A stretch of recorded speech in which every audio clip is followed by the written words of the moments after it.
I ran into this last week. Here's what fixed it for me. If you're looking to switch your mobile number from Vodafone to Orange, follow these simple steps to make the process smooth. Step 1. Check eligibility. Before starting the porting process, ensure that your Vodafone account is active and not under any contract obligations. You should also confirm that your number is eligible for porting. Step 2. Request a PSE code. Contact Vodafone to request your porting authorization code PSE. You can do this via the customer service line or through the My Vodafone app. Make sure to note down the PSE code as it is valid for 30 days. Step 3. Sign up with Orange. Once you have your PSE code, visit an Orange store or their website to sign up for a new plan. During the sign-up process, provide your PSE code to initiate the number transfer. Step 4. Wait for confirmation.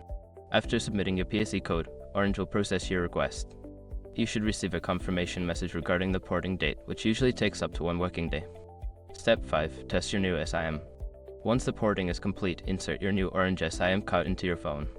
Test it by making a call or sending a text to ensure your number has successfully transferred. If you encounter issues, restart your phone. Switching your number can feel daunting, but following these steps makes it straightforward. Good luck with your new Orange plan.